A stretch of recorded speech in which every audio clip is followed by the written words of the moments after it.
Hello everyone, my name is Rahul Male. और भाई साहब, कैसे हो आप सभी? आशा करता हूँ कि आप लोग एकदम मजे में होंगे। तो आज का जो वीडियो है काफी इंफॉर्मेटिव होने वाला है। ये जो वीडियो है वो डिपेंडेंट वीजा से रिलेटेड है।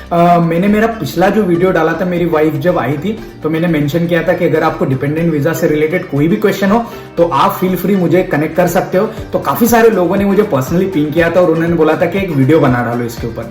तो मैंने सोचा कि यार चलो एक वीडियो बनाते हैं और सारी चीजें जो रहेगी एकदम स्टेप बाय स्टेप बताएंगे कि आपको कौन कौन से डॉक्यूमेंट लगेंगे डिपेंडेंट वीजा के लिए, आप कैसे अप्लाई कर सकते हो और फीस कितनी लगेगी और वेटिंग टाइम कितना करना पड़ेगा। तो सारी चीजें जो है स्टेप बाय स्टेप समझेंगे। सो बने रहिए वीडियो में। तो भाई साहब, सबसे पहले तो मैं आपको बताना चाहूंगा कि बेल्जियम का जो डिपेंडेंट वीजा या फिर नॉर्मल वीजा प्रोसेसिंग है वो थोड़ा सा स्लो है, लेकिन कॉम्प्लिकेटेड बिल्कुल भी नहीं है।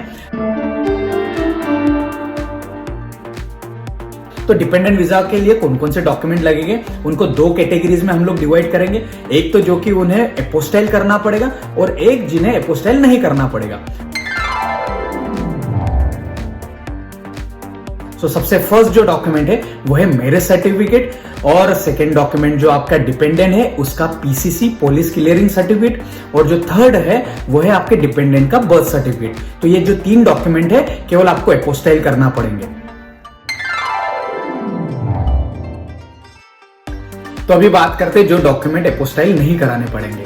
तो काफी सारे डॉक्यूमेंट्स है, उनको अगर कैटेगराइज करोगे तो आपके डिपेंडेंट के डॉक्यूमेंट अलग और आप जो बेल्जियम में रहते हो उनके डॉक्यूमेंट अलग।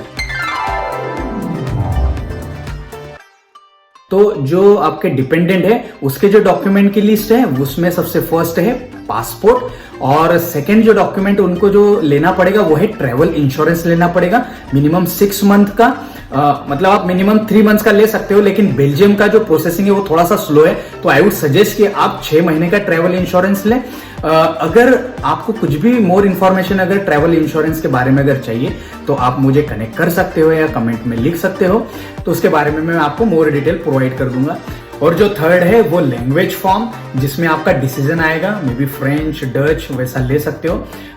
और फोर्थ है वीजा के लिए जो फोटोज लगते हैं वो, और फिफ्थ जो है वो मेडिकल सर्टिफिकेट आपके वाले डिपेंडेंट का। तो जो मेडिकल सर्टिफिकेट है उसके लिए ऑलरेडी इन्होंने जो इंडिया में सारे हॉस्पिटल से उनका लिस्ट दिया है और जो भी डॉक्टर सजेस्टेड है उनका भी लिस्ट दिया है, तो मैं वो डिटेल आपको दे दूंगा।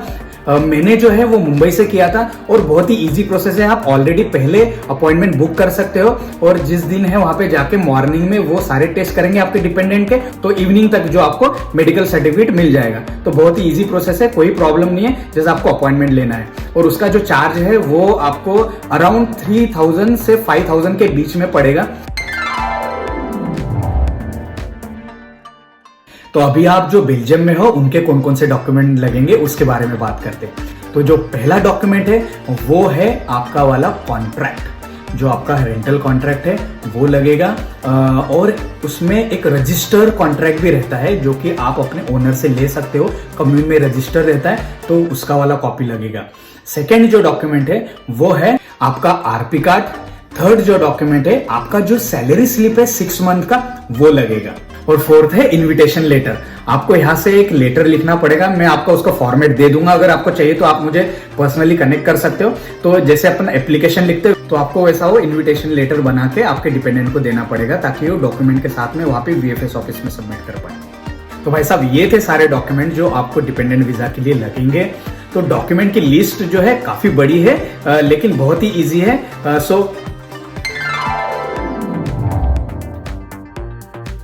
तो वैसा डॉक्यूमेंटेशन के बाद में बात करते हैं वीजा फीस की।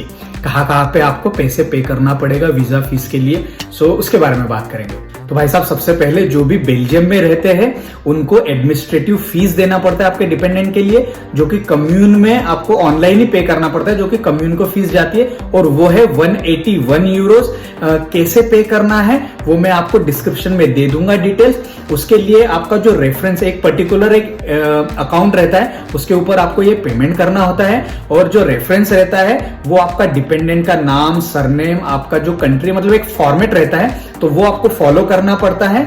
तो वो सारी जो डिटेल है मैं वीडियो में दे दूंगा आपको।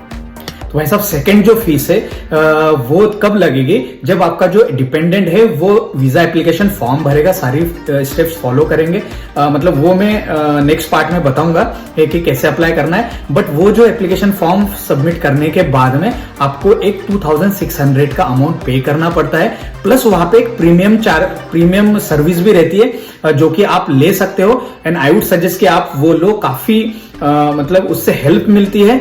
और वो उसका जो प्राइस है वो 2000 रुपीज रहता है। सो भाई साहब जो थर्ड फीस रहती है वो जब आपका डिपेंडेंट वीएफएस ऑफिस में जाएगा फिजिकली अपने डॉक्यूमेंट सबमिट करने के लिए, तो वहां पे लगेगी। वो 15,000 से लेके 16,000 के बीच में रहती है।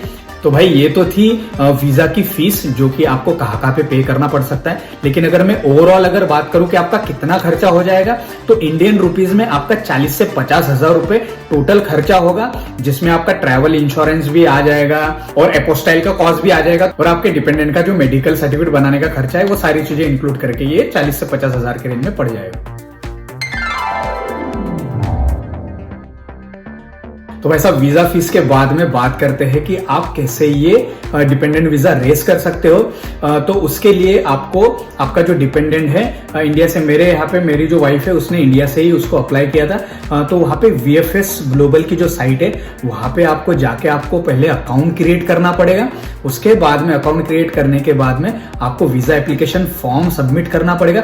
वहां पे स्टेप बाय स्टेप सारी प्रोसेस मेंशन है। अगर आपको कोई भी डाउट अगर हो, प्रॉब्लम अगर हो, तो आप हमसे कनेक्ट कर सकते हो। आपको सारी चीजें हम लोग शेयर कर देंगे। तो जैसे आप वीजा एप्लीकेशन फॉर्म फिल करोगे उसके बाद में आपको नेक्स्ट जो रहता है वो अपॉइंटमेंट बुक करना रहता है। अपॉइंटमेंट बुक करने के लिए आपको जो भी आपकी प्रिफर्ड डेट है वो सिलेक्ट कर लेना। उसके बाद में आपको एक जो मैंने पहले अमाउंट बताया था कि इसको अप्लाई करने के लिए एक वीजा फीस देनी पड़ती है, तो 2600 के रेंज में आपको वो पे करना पड़ेगा। और उसके बाद में जैसे आप ये पे करोगे, प्रीमियम सर्विस लोगे उसका अलग से चार्ज, वो करने के बाद में जैसे सबमिट करोगे तो आपकी जो अपॉइंटमेंट है वो बुक हो जाएगी। तो आपको सारे जो डॉक्यूमेंट है including visa application form 2 copies बना लेना है, आपको 2 सेट्स बना लेना उसका वाला। और जो वीएफएस ऑफिस में आप फिजिकली जब डॉक्यूमेंट सबमिट करने के लिए जाओगे तो वहां पर आपको जस्ट ये सारे डॉक्यूमेंट वो ले लेंगे आपसे। और उसके बाद में फिर काम खत्म, आपका वीजा जो है वो अप्लाई हो गया है, समझिए। उसके बाद में आता है वेटिंग टाइम।